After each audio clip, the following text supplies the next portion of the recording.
سینگ ہیں. دونوں سینگ اونچے تھے لیکن ایک دوسرے سے بڑا تھا اور بڑا دوسرے کے بعد نکلا تھا. اور میں نے اس مینڈے کو دیکھا کہ مغرب و شمال و جنوب کی طرف سینگ مارتا ہے، یہاں تک کہ نہ کوئی جانور اس کے سامنے کھڑا ہو سکا اور نہ کوئی اس سے چھڑا سکا. پر وہ جو کچھ چاہتا تھا کرتا تھا یہاں تک کہ وہ بہت بڑا ہو گیا. اور میں سوچ ہی رہا تھا کہ ایک بکرا مغرب کی طرف سے آ کر تمام روئے زمین پر ایسا پھرا کہ زمین کو بھی نہ چھوا، اور اس بکرے کی دونوں آنکھوں کے درمیان ایک عجیب سینگ تھا.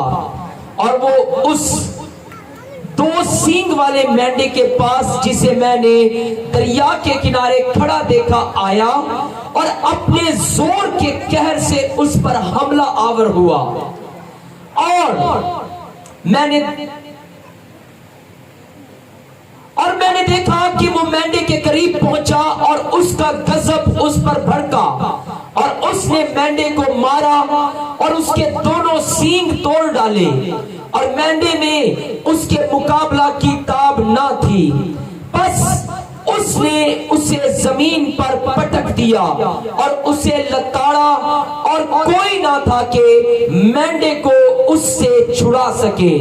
اور وہ بکرا نہایت بزرگ ہوا، اور جب وہ نہایت زور آور ہوا تو اس کا بڑا سینگ ٹوٹ گیا، اور اس کی جگہ 4 عجیب سینگ آسمان کی چاروں ہواؤں کی طرف نکلے، اور ان میں سے ایک چھوٹا سینگ نکلا جو جنوب اور مشرق اور جلالی ملک کی طرف بے نہایت بڑھ گیا، اور وہ بڑھ کر اجرام فلک تک پہنچا، اور اس نے اجرام فلک اور ستاروں کو زمین پر گرا دیا اور ان کو لتاڑا، بلکہ اس نے اجرام کے فرما نروا تک اپنے آپ کو بلند کیا اور اس سے دائمی قربانی کو چھین لیا اور اس کا مقدس گرا دیا.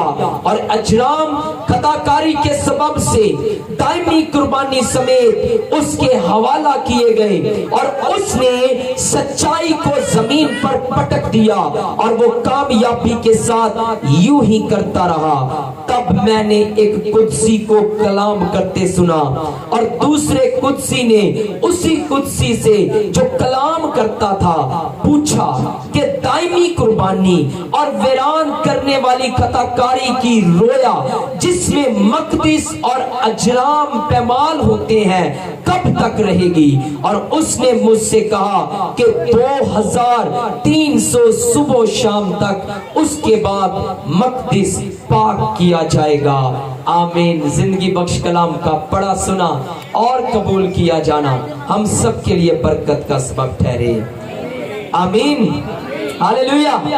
آپ سیکھنے کے لیے تیار ہیں؟ جتنے تیار ہیں زور سے بولے ہاللویا. دونوں ہاتھوں کو اٹھا کر بولے ہاللویا. عزیزو، ایک چیز یاد رکھیے گا، یہ انسان کی فطرت ہوتی ہے کہ وہ ہمیشہ وہی بات سننا پسند کرتا ہے جو اسے لطف دے اور اس کے فائدے کے لیے ہو، جو اس کے فائدے کے لیے اور اس کو لطف دے. یہ انسان کی فطرت ہے کہ انسان ایسی باتوں کو سننا پسند کرتا ہے. مگر کلام خداوندی انسان کا کلام نہیں ہے. کلام خداوندی یہ انسان کی بات نہیں ہے، اس لیے یہ سب کچھ کھول کر بالکل واضح پیش کرتا ہے اور کبھی بھی کسی کی بھی طرفداری نہیں کرتا. خدا کا کلام کبھی کسی کی طرفداری نہیں کرتا. بائبل مقدس کی تشریح و تفسیر کے لیے آپ یاد رکھیے، اگر خدا کا کلام کسی کی طرفداری نہیں کرتا تو اس کلام کو تشریح کے لیے، تفسیر کے لیے کسی کے سہارے کی ضرورت بھی نہیں ہے. کسی کے سہارے کی اگر اکثر ہم پڑھتے ہیں، سنتے ہیں کہ بڑے بڑے مفسر، بڑے بڑے عالم دین اٹھتے ہیں، ان عالم دین کو اپنے علم کو بڑھانے کے لیے بائبل کی ضرورت پڑتی ہے, بائبل کو ان کی تفسیروں کی ضرورت نہیں پڑتی. بولے ہاللیلویا, ہاللیلویا.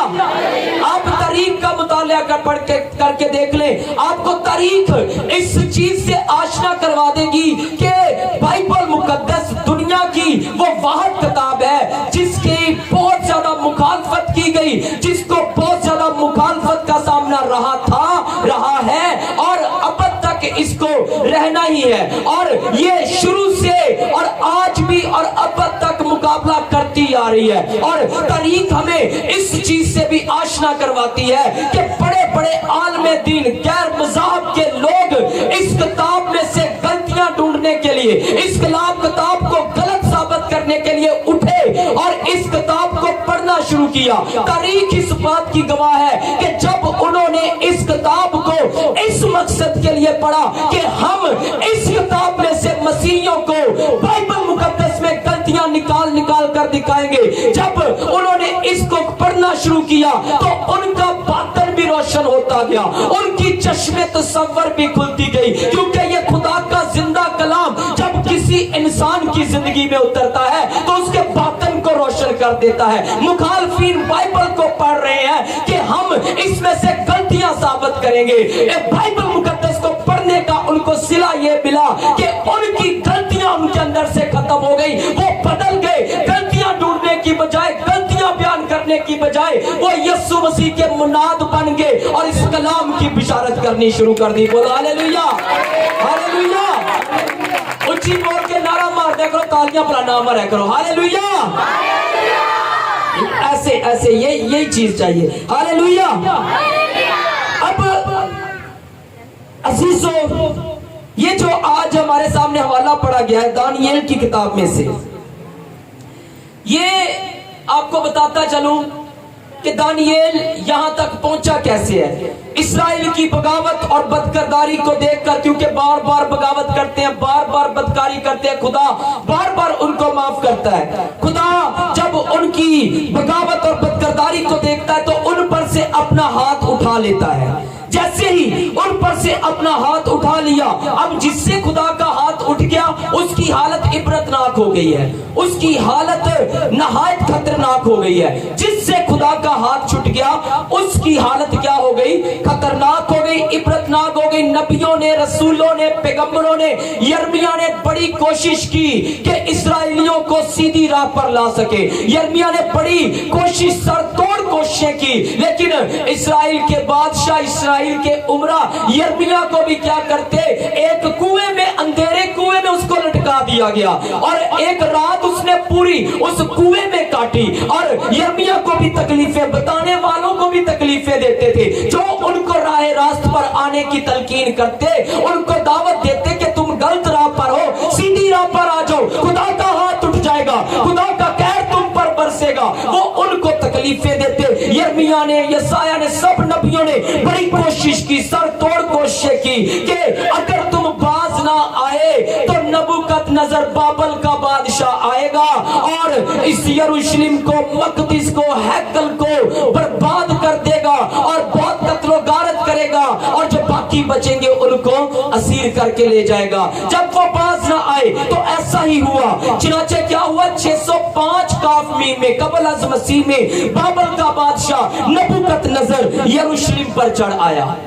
جب وہ یروشلم پر چڑھ آیا تو اس نے یروشلم کو فتح کر لیا, اسرائیل کو فتح کر لیا. وہی بات پوری ہوئی, قتل و غارت کیا اس نے. قتل و غارت کرنے کے بعد وہ بہت سے لوگوں کو اسیر کر کے اپنے ساتھ لے گیا. شاہی محلوں سے اس نے سونا, چاندی, سب کچھ اپنے قبضے میں کر لیا. ہیکل کو اس نے مسمار کر دیا اور ہیکل کے پاک برتنوں کو, پاک چیزوں کو, پاک سامان کو بھی اس نے لوٹ لیا اور بہت سے لوگوں کو لوٹ کا سامان لے کر اور اسیر بنا کر وہاں سے اپنے ملک بابل کی طرف چل پڑا اور اس نے کئی لوگوں کو اسیر کر لیا. دانییل بھی ان اسیروں میں سے ایک اسیر تھا جو بابل میں پہنچا ہے.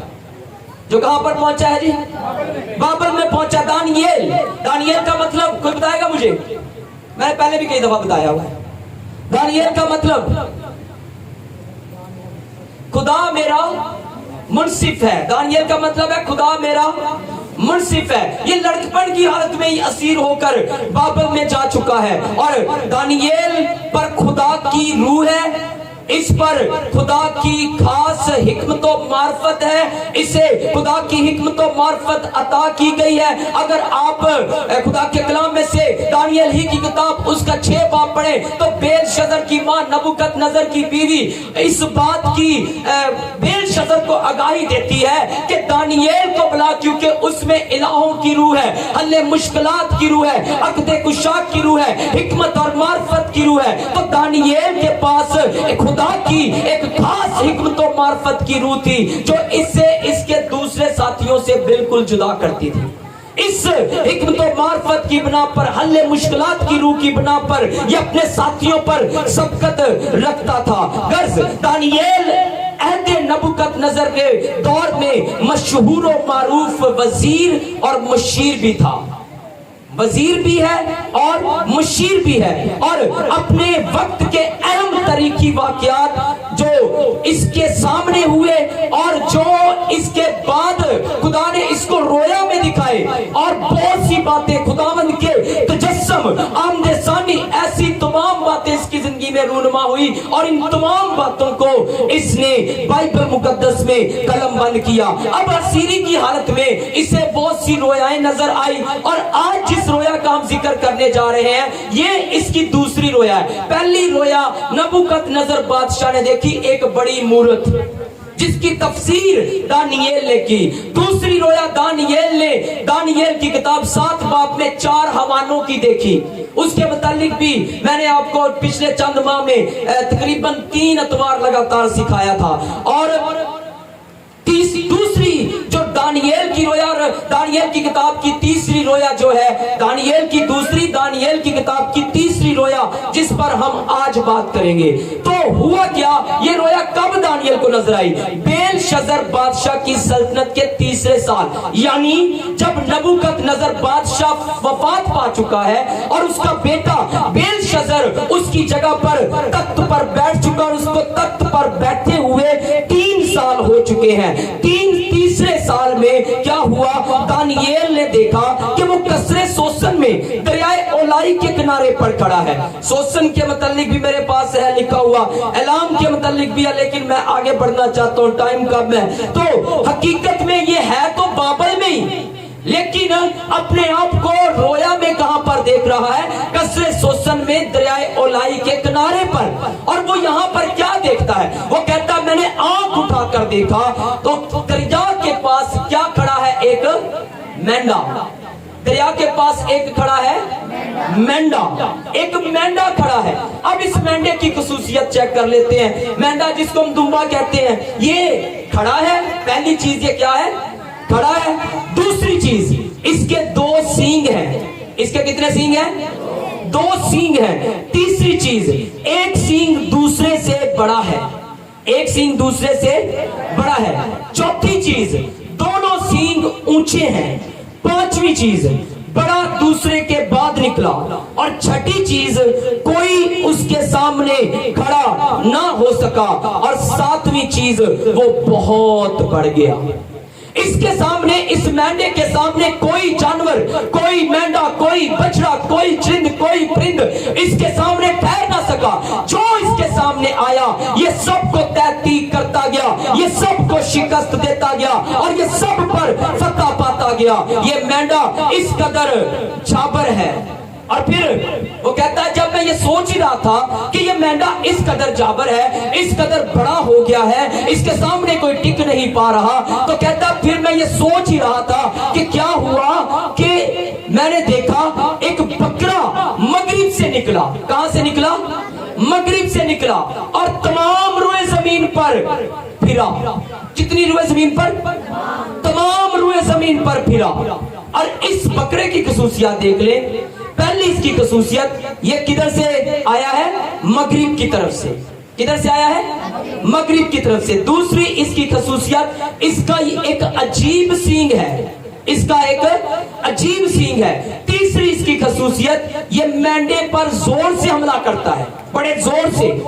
चौथी इसकी खसूसियत, उसने उस मेंढे के दोनों सींगों को तोड़ दिया और उसे जमीन पर पटक दिया। और फिर ये बकरा बुजुर्ग हुआ, जोर आवर हो गया, और जब ये जोर आवर हो गया अचानक से इसका सींग क्या हो गया? टूट गया। इसका सींग क्या हो गया? टूट गया। और उस सींग की जगह 4 सींग जो अजीब थे वो निकल आए, और उन 4 सींगों में से एक सींग से एक और सींग निकला। हैरानगी की बात है, और आप लोग हैरान हो गए ये क्या हो रहा है? तफसीर बताता हूं, अभी बताऊंगा। इस कलाम को सीखने के लिए आपको मेरे साथ रहना पड़ेगा, हालेलुया, और रूह की मामूरी को मानना पड़ेगा, हालेलुया। अब बकरे की खसूसियत मैं आपको बता रहा हूं कि जब वो बड़ा सींग उसका टूट गया, 4 सींग उसकी जगह पर निकल आए, उन सींगों में से एक छोटा सींग निकला जो जलाली मुल्क की तरफ बढ़ा। उसने अजाम फलक को तक पहुंचकर अजाम फलक को और सितारों को नुकसान पहुंचाया। उसने कुर्बान गाह पर दाखिल होकर उस दायमी कुर्बानी को छीन लिया, मकदस को गिरा दिया, जमीन पर सच्चाई को पटक दिया। इसने इतना नुकसान किया है।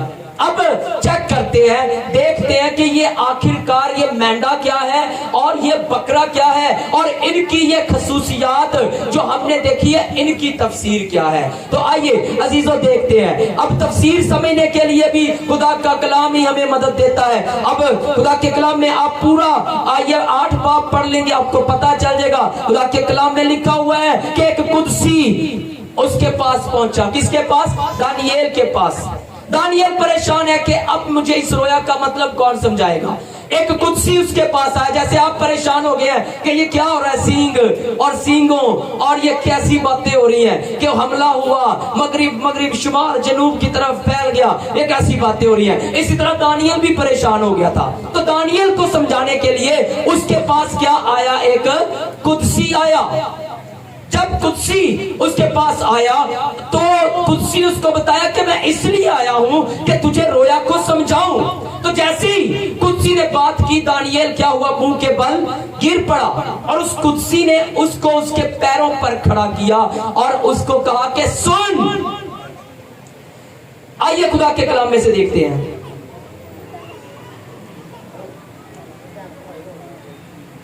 मेरे साथ निकालिए 8 बाब 20 आयत। यहां लिखा है, जो मेंढा तूने देखा, सुन लीजिए सब, जो मेंढा तूने देखा उसके दोनों सींग मादी और फारस के बादशाह हैं। मेंढा क्या है? उसके जो दोनों सींग है वो क्या है? मादी और फारस के बादशाह हैं। और वो जसीम बकरा यूनान का बादशाह है। वो जसीम बकरा क्या है? यूनान का बादशाह है। और उसकी आंखों के दरमियान का बड़ा सींग पहला बादशाह है। हालेलुया, पहला बादशाह। मेंढा जो तूने देखा उसके दोनों सींग मादी और फारस की हुकूमत को जाहिर करते हैं। 2 सींग अब मादी और फारस की सल्तनत को पेश करते हैं। तो सुन लीजिए, ये दोनों सल्तनतें पहले अलग अलग थी, पहले ये अलग अलग सेपरेट थी, लेकिन इन दोनों ने वादा किया कि आओ हम मिलकर बाबल पर हमला करते हैं। बाबल पर हमला करते हैं। बाबल उस वक्त इकदार में है, नबूकदनेस्सर बादशाह, इराक का बादशाह उस वक्त इकदार में है। उसने बड़ी फतूहात की, दुनिया पर उसने फतह की, दुनिया पर उसने हुकूमत की। तो मादी और फारस ने मिलकर ये वादा किया कि हम दोनों मिलकर बाबल से लड़ेंगे। अगर तू कमजोर होगा तो मैं तेरा साथ दूंगा, अगर फारस कमजोर होगा तो मादी साथ देगा, अगर मादी कमजोर होगा तो फारस साथ देगा। इन दोनों का एका हो गया, ये मुत्तहद हो गए। इसलिए मेंढे के एक सर पर इनको जाहिर किया गया है। मेंढे के एक सर पर, मेंढा आपको पता हर वक्त सींग मारने के लिए तैयार रहता है, हर वक्त सींग मारने के लिए तैयार रहता है। तो मेंढे के एक सर पर इन दोनों हुकूमतों को इसलिए दिखाया गया है। बाबल पर इन्होंने फतह पाने के लिए एका किया। जैसे ही इन्होंने ये एका किया तो ये खुदा के कलाम में लिखा है, मगरिब, शुमाल और जनूब 3 अतराफ में ये फैल गए। تینوں اطراف میں انہوں نے کیا کیا؟ حملے کرنے شروع کر دیے، انہوں نے جنگیں کرنی شروع کر دی۔ اب یہ مادی جو فارسی جو لوگ ہیں یہ آریہ نسل کے بڑے گروہ تھے، آریہ نسل سے یہ نکلے تھے اور یہ ان کے بڑے گروہ تھے۔ اور آج مادی اور فارسیوں کا جو موجودہ نام ہے وہ پتہ کیا ہے؟ ایران۔ کیا نام ہے؟ ایران۔ ایران کے لغوی معنی ہے آریہ قوم کا ملک۔ ایران کا لغوی مطلب دیکھ لیجئے گا، اس کا مطلب ہے آریہ قوم کا ملک۔ غرض مادی اور فارسی جو تھے یہ ایران کے لوگ تھے، آریہ نسل کے لوگ تھے۔ جب نبوکد نظر بادشاہ تھا تو اس کی وفات کے فوراً بعد کیا ہوا؟ بابل کا یعنی عراق کا زوال شروع ہو گیا۔ بابل کی کمزوری کا فائدہ اٹھاتے ہوئے مادیوں اور فارسیوں نے مل کر بابل کے علاقوں میں مداخلت شروع کر دی، اور اس وقت شاہ فارس کورس مادیوں کا بادشاہ بن گیا۔ کن کا بادشاہ بنا؟ شاہ فارس کورس مادیوں کا بادشاہ بنا۔ کورس نے سب سے پہلے لدھیا کے بادشاہ کرون، لدھیا کا بادشاہ ایک تھا کرون، اس کو پہلے اس کے ساتھ معاہدہ کیا کہ ہم تم سے جنگ نہیں کریں گے، ہم تمہارے ساتھ امن سے رہیں گے۔ لیکن جلد ہی کورس نے 547 قبل از مسیح میں اسی قارون بادشاہ کو شکست دی اور اس کے خزانوں کو لوٹ لیا اور اس کی ہر چیز پر اس نے قبضہ کر لیا۔ کورس نے 539 کاف میم میں پھر سے بابل پر حملہ کیا، یعنی تھوڑا سا مضبوط ہو کر۔ پہلے وہ صرف بابل کی ریاستوں پر حملہ کر رہے ہیں، اب جب یہ مضبوط ہو گئے ہیں تو انہوں نے کیا کیا؟ اب مضبوط ہو کر دوبارہ پھر بابل پر حملہ کیا۔ اب جب دوبارہ انہوں نے بابل پر حملہ کیا ہے تو ہوا کیا؟ یہاں پر ہوا یہ کہ ایک شخص بابل کا ایک سپہ سالار، نبوکد نظر کا ایک سپہ سالار جس کا نام تھا دارا مادی، جس کا نام کیا تھا؟ دارا مادی، وہ کورس کے ساتھ مل گیا۔ پہلے سلطنتوں پر حملے ہو رہے ہیں، کورس سلطنتوں پر حملے کر رہا ہے لیکن پورے مکمل طور پر بابل کو فتح نہیں کر پا رہا۔ لیکن جب بیچ میں سے لوگ مل جاتے ہیں نا، بیچ میں سے لوگ خلاف ہو جاتے ہیں، بیچ میں سے اپنے ہی دشمن بن جاتے ہیں تو پھر شکست حتمی ہو جاتی ہے۔ اس کے ساتھ بھی ایسا ہی ہوا۔ نبوکد نظر بادشاہ کا سپہ سالار دارا مادی کورس کے ساتھ مل گیا اور اب وہ فارس کے ساتھ یعنی کورس کے ساتھ مل کر اپنے ہی ملک کے خلاف جنگ کرنے کے لیے آیا ہے۔ اور اس نے جب مل کر یہ جنگ کی تو 539 کاف میم میں قبل از مسیح میں فارسیوں نے بابل کو مکمل طور پر فتح کر لیا اور یوں بابل کی بجائے فارس ایک عالمگیر سلطنت بن گیا۔ فارس یعنی یہ مینڈا، مادیوں اور فارسیوں کی حکومت، یہ مینڈا کیا ہو گیا؟ ایک عالمگیر سلطنت بن گیا۔ یہاں کے لوگوں نے بھی دیکھے کورس کا بڑے اچھے طریقے سے استقبال کیا، اس کے ساتھ بڑا اچھا سلوک کیا۔ جو اس کو دشمن سمجھتے تھے وہ اس کو دشمن سمجھنے کی بجائے ان سبوں نے بھی اس کو دوست سمجھا۔ اب اگر لوگوں نے دوست سمجھا ہے تو اس نے بھی بڑا اچھا کیا۔ مادیوں اور فارسیوں کی حکومت بائبل مقدس میں دانیل کی جتنی بھی حکومتیں، نبوکد نظر بادشاہ کی حکومت یعنی بابل کی حکومت، اس کے بعد ایران کی یعنی مادیوں اور فارسیوں کی حکومت، اس کے بعد یونان کی یعنی سکندر اعظم کی حکومت، اس کے بعد روم کی یعنی کیسر کی حکومت، ان چاروں حکومتوں میں سے یہ مادیوں اور فارسیوں کی ایک حکومت ہے جس نے مسیحیوں پر کم ظلم کی۔ باقی تینوں حکومتوں نے رج کے مسیحیوں پر ظلم کیے، یہودیوں پر ظلم و ستم کیے اور بہت زیادہ یہودیوں کو مارا۔ اب جب لوگوں نے کورس کو بڑے اچھے طریقے سے اس کا استقبال کیا، بابل میں اس کو ویلکم کیا، بابل میں اس کو اچھے طریقے سے اس کو استقبال خوشی سے اس کو قبول کیا، تو ہوا کیا؟ اس نے کیا کیا؟ اس نے کورس نے یعنی کہ سب لوگوں کے دل جیتنے کے لیے ایک خط لکھا، ایک کتبہ لکھا جو آج بھی ब्रिटिश म्यूजियम लंदन की लाइब्रेरी में महफूज है, उस पर दर्ज किया कि खोरस ने बगैर जंग लड़े बाबल को फतह कर लिया। यानी कि जब लोगों ने इसको खुशामदीद कहा, लोगों ने खुशी से इसका इस्तकबाल किया, गर्ज के ये जंग लड़ चुका है, छोटी छोटी जंगें लड़ चुका है, लेकिन लोगों ने जब खुशी से इसको कबूल किया तो कुतबा लिखवा दिया गया कि खोरस ने बाबल बगैर लड़े फतह कर लिया। और इसने बड़ा काम क्या किया, सुनिएगा जरा। इसने असीरों को अपने अपने मुल्क वापस जाने दिया।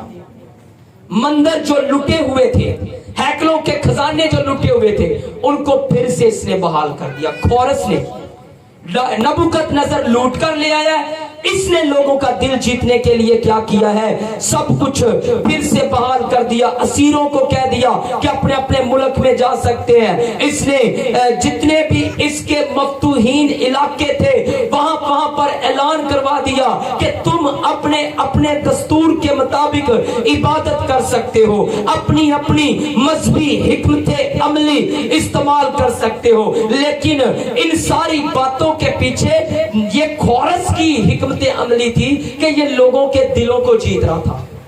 ये एक अजीम लीडर बन रहा था, एक अजीम बादशाह बन रहा था। और इसी के दौर में, खोरस के ही दौर में यहूदियों पर भी ये रहम हुआ और उनको भी अपने मुल्क में जाने की इजाजत मिली। उन्होंने हैकल के ज़रूफ को यहाँ से वापस लिया और हैकल की तामीर के भी तमाम अखराजात को इसने, खोरस ने बर्दाश्त करने का वादा लिया। अगर आप नहमिया 7 बाब उसकी 66 आयत पढ़ें तो आपको मिलेगा कि खोरस ने 50,000 के करीब यहूदियों को फसील तैयार करने के लिए, यरूशलेम की टूटी हुई फसील तैयार करने के लिए, हैकल को दोबारा तामीर करने के लिए वहां पर भेजा और खोरस ही ने ये इजाजत दी। और आप सब इन बातों से वाकिफ है कि पहले खोरस बादशाह आया मादियों और फारसियों में, फिर एक्सवीरस बादशाह आया। एक्सवीरस बादशाह की मलका का किसी को नाम पता है? एक्सवीरस बादशाह की मलका किसी को पता है कि नहीं? मलका अस्तर को कोई नहीं जानता। एक्सवीरस बादशाह की ये मलका, यानी कि वहां पर भी यहूदियों के साथ अच्छा सलूक हुआ। अर्थकशिश्ता बादशाह आप सब जानते हैं, नहमिया के दौर में वहां पर भी अच्छा सलूक हुआ।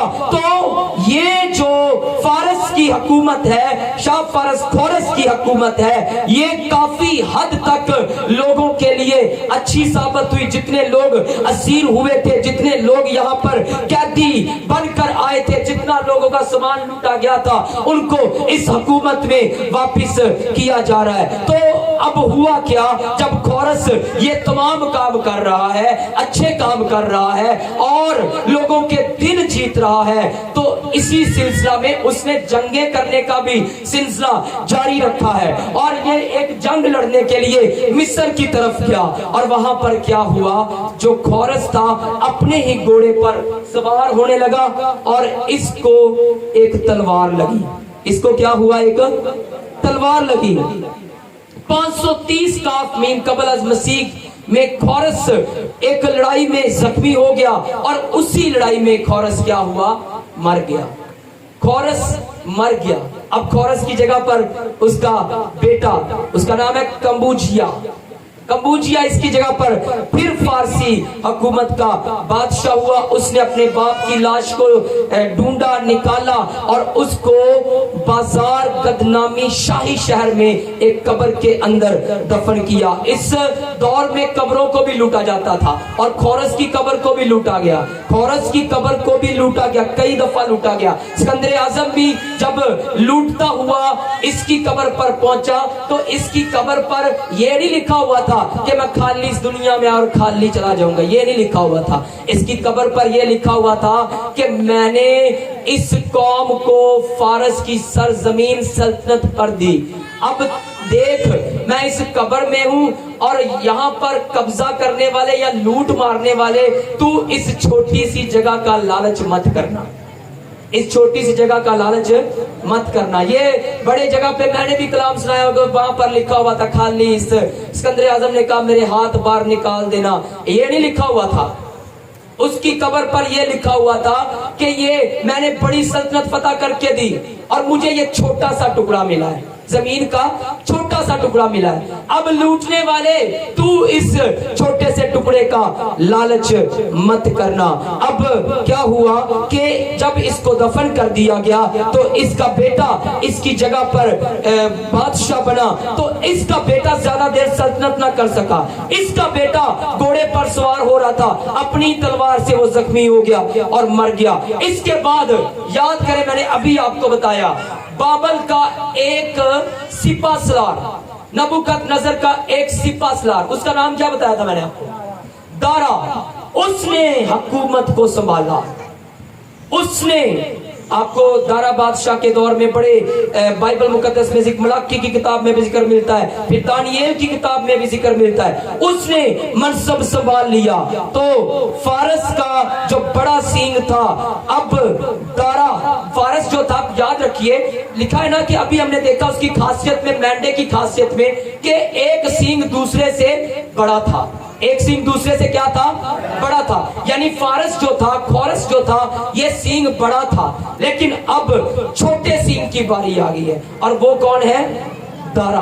वो कौन है जी? दारा। छोटा सींग नमूदार हुआ तो दारा की शुरू में ही बड़ी मुखालफत शुरू हो गई। दारा को कुचलने के लिए कई लोग उठ खड़े हुए, और सिर्फ गैर कवाम के नहीं, महल के अंदर से ही उठ खड़े हुए, क्योंकि दारा जो था वो खोरस की नस्ल में से नहीं था, और बादशाह नस्ल से बनते थे। तो जब अंदर से ही खाना जंगी शुरू हो गई तो दारा की बहुत ज्यादा मुखालफत शुरू हुई। जब यूनानियों को पता चला कि अपने ही उनके इलाके में खाना जंगी शुरू हो गई है, तो वो क्या हुए, उन पर हमला आवर उन्होंने अपने हमले शुरू कर दिए, जिसकी वजह से फारस यानी मादियों और फारसियों को जानी और माली नुकसान बर्दाश्त करना पड़ा। और यहां से फारस का जवाल शुरू हो गया। किनका जवाल शुरू हुआ? फारस का जवाल शुरू हुआ। हालेलुया, मेरे साथ है आप सब? हालेलुया। और कोई समझ भी आती कि नहीं? हालेलुया। यहां से सवाल शुरू हुआ फारस का। जब बड़ा सींग खत्म हो गया, दारा बादशाह मनसब पर बैठ गया। दारा बादशाह ने मनसब को संभाल लिया। अंदर ही महल में ही साजिशें शुरू हो गई। अंदर के लोग ही आपस में लड़ना शुरू हो गए। अंदर ही उन्होंने खाना जंगी शुरू कर दी। चंद ही सालों में फारस की गिरफ्त जो थी वो ढीली होने लग पड़ी। ढीली होती होती ऐसी ढीली हुई कि ऐसा हुआ कि दारा बादशाह भी मर गया। उसके बाद खोरस का फिर बेटा, खोरस का एक बेटा जिसका नाम एक्सवीरस बादशाह है। दारा के बाद फिर एक्सवीरस बादशाह बना। याद रखिएगा, एक्सवीरस बादशाह जरतश्ती था। जरतश्त के मजहब के लोग जो थे वो आग की पूजा करने वाले लोग थे, और ये एक जरतश्ती इंसान था। और एक्सवीरस बादशाह जब इस मनसब पर बैठता है, अपने बाप के तख्त पर बैठता है, तो जल्दी ही क्या हुआ, एक्सवीरस बादशाह के एक मुहाफिज ही ने, जिसका नाम अर्तबानस है, उसको जहर देकर मार दिया। एक्सवीरस को जहर देकर मार दिया और अर्तबानस खुद उसकी जगह पर बादशाह बन गया। अब अर्तबानस जब बादशाह बना तो एक्सवीरस का बेटा अर्थशिष्टा उसके खिलाफ उठा, और 7 ही महीनों के बाद उसने अपने बाप एक्सवीरस के कातिल को कत्ल कर दिया और अर्थशिष्टा बादशाह बना। और जब अर्थशिष्टा बादशाह बना, आपको पता है अज़रा और नेहमिया इसी दौर में अपना अपना काम करने के लिए वहां पर यरूशलेम में जाते हैं, हैकल की तामीर के लिए वहां पर काम करते हैं। लेकिन जो फारस की हुकूमत है वहां पर साजिशें खत्म नहीं हो रही, महल के अंदर ही साजिशें हो रही हैं। एक दूसरे को जहर देकर मारना शुरू कर दिया। हर फौजी दूसरे फौजी के साथ गद्दारी कर रहा है, और इन सारी गद्दारियों को, इस खाना जंगी को, इस गिरफ्त को ढीली होते हुए देखकर यूनान की हुकूमत ने क्या किया, अपना सर ऊंचा किया। यूनान की हुकूमत ने अपना सर ऊंचा किया। हालेलुया। टाइम क्या हुआ है? 9 बज गए। हालेलुया। यूनान की हुकूमत अब अपना सर बुलंद कर रही है। यूनान की हुकूमत के बाद यीशु मसीह की बारी आनी है। हालेलुया। तो अभी कर ले, आगे लेकर चलेंगे, फिर अगली दफा कर ले। हाँ जी, यूनान की हुकूमत ने सर उठाना शुरू किया जब अंदर ही महल के अंदर साजिशें हो रही हैं, अपने ही लोग मार रहे हैं, अपने एक दूसरे के खिलाफ हो गए हैं, अपनों में खाना जंगी शुरू हो गई है, अपने ही एक दूसरे के साथ लड़ रहे हैं, जहर देकर मार रहे हैं। तो यूनान की हुकूमत ने सर उठाना शुरू किया, और यूनान की हुकूमत ने जब सर उठाना शुरू किया तो हुआ क्या? सबसे पहले फिलिप नामी एक शख्स जो सिकंदर आजम का बाप था, उसने चंद ही सालों में यहूदा पर, सामरिया पर, गजा पर, मिस्र पर और मेसोपोटामिया पर हमले किए और उनको फतह कर लिया। और फिर उसके बाद उसका बेटा सिकंदर आजम उठा, छोटी सी उम्र में उठा, और उसने इसिस की जंग में फारसियों को शिकस्त दी, और यूनानियों ने मुकम्मल तौर पर फारसियों को पिस्पा कर दिया, बिल्कुल बर्बाद कर दिया। और यूं 331 काफ मीम में यूनान दुनिया की आलमी ताकत बन गया। दुनिया की आलमी ताकत बन गया। ये मेरे पास कैथोलिक बाइबल है, आप सब जानते हैं इस बाइबल को, खुदा का कलाम है ये भी। हालेलुया। इसमें से एक हवाला मैं आपके सामने पढ़ना चाहता हूं। पहला मकाबीन, उसका बाप नंबर 1 और उसकी पहली आयत से आप सबके सामने पढ़ना चाहता हूं। सुनिए जरा बाइबल मुकद्दस में क्या लिखा है। सिकंदर बिन फेलबूस मकदूनी ने कितियम के मुल्क से निकलकर दारा शाह फारस और मादाई को शिकस्त दी। किसने? सिकंदर ने दारा को, जो शाह फारस बनकर बैठा हुआ था, और मादियों को शिकस्त दी, और उसकी जगह बादशाह हो गया। और यूनान से शुरू करके बहुत लड़ाइयां लड़ा और किलों को ले लिया, और मुल्क के बादशाहों को कत्ल कर दिया, और इंतहाए जमीन तक जा जाकर कसीरुल तदाद कौमों का मालो असबाब लूट लिया, यहां तक के उसके सामने सब खामोश हो गए। उसके दिल में तकब्बर समाया और वो मगरूर हो गया। उसने एक नहायत कवि लश्कर जमा किया और मुल्कों और कौमों और बादशाहों को मगलूब किया और उनको खराज गुजार बनाया, यानी सबसे वो जजिया लेना शुरू हो गया। बाद इसके वो बीमार होकर बिस्तर पर पड़ा और उसे मालूम हो गया कि मैं मौत के करीब हूं। तो उसने अपने मनसबदारों यानी उन उमरा को बुलवाया जिन्होंने उसके साथ छुटपन ही से परवरिश पाई थी, और जीते जी अपनी ममलकत को उनको बांट दिया। आमीन आमीन। चले फिर हम अगली दफा देखेंगे, सिकंदर आजम के मुतालिक देखेंगे। बड़ा लंबा है, अभी मैंने ये 12 पेज तैयार किए हैं, तो अभी 6 पेजेस हुए हैं, तो 6 पेजेस अभी पढ़े हुए हैं। हम अगली दफा सीखेंगे सिकंदर आजम, और उसके बाद फिर यीशु मसीह की जो आलमगीर हुकूमत है उस पर हम गौर करेंगे। खुदावंद आप सबको तौफीक बख्शे कि आप बाइबल की इन सच्चाइयों को भी समझ सकें, इन बातों को भी जान सके। God bless you. इस कलाम के वसीला से खुदावंद हम सबको बड़ी बरकत दे।